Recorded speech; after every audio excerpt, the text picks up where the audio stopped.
Hamas, resistance movement or terrorist organization, a UK legal battle unfolds. The recent escalation of violence in Israel, marked by the devastating October 7th attacks that claimed over 1,200 lives and left hundreds more hostages, has thrust Hamas, the Palestinian Islamist group responsible, back into the harsh glare of international scrutiny. Now, in a bold legal maneuver, Hamas is challenging its designation as a proscribed terrorist organization in the United Kingdom, arguing that its actions are not terrorism, but legitimate resistance against Israeli occupation. The legal filing, submitted to UK Home Secretary Yvette Cooper, presents a starkly contrasting narrative to the horrific events that unfolded in southern Israel. Instead of a terrorist organization, Hamas portrays itself as a Palestinian Islamic liberation and resistance movement. Its ultimate goal, it claims, being the liberation of Palestine and the dismantling of what it terms the Zionist project. This counter-narrative is central to Hamas's legal strategy, one aimed at convincing the UK government to reconsider its classification. The claim, brought forward by Moussa Abu Marzouk, Hamas's head of international relations, hinges on a multifaceted argument. At its core lies the contention that proscription contradicts Britain's international legal obligations. Hamas alleges that the UK's designation violates international law's mandates to prevent genocide, crimes against humanity, and to end what it describes as Israel's illegal occupation of Palestinian territories. This argument frames Hamas's actions not as acts of terrorism, but as a necessary resistance against what it perceives as systematic oppression and injustice.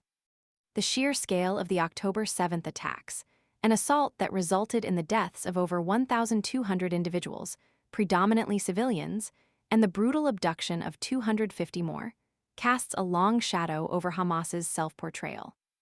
The images of devastation and the harrowing accounts of victims and their families paint a picture starkly at odds with the group's claims of legitimate resistance.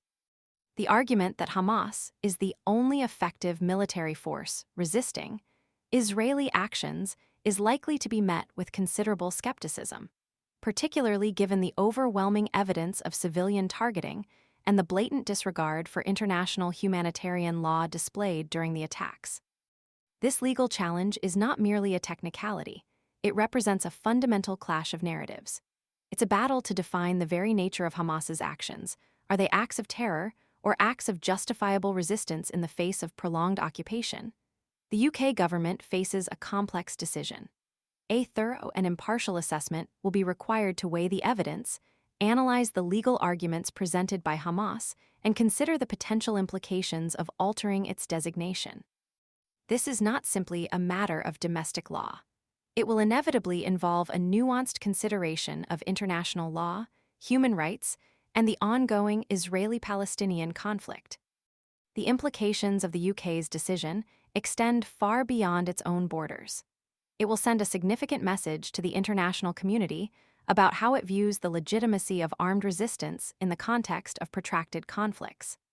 The legal battle is thus not just a domestic affair, but one with global implications, potentially shaping international perceptions and influencing future responses to similar situations worldwide. The case highlights the complexities of defining terrorism, the challenges of navigating international law in conflict zones, and the enduring struggle for peace in the Middle East. The upcoming decision will undoubtedly be closely watched by governments, human rights organizations, and concerned citizens around the world. The question remains: can Hamas successfully convince the UK that its actions, however devastating, are justified as resistance, or will its designation as a terrorist organization remain firmly in place? The answer will have profound consequences.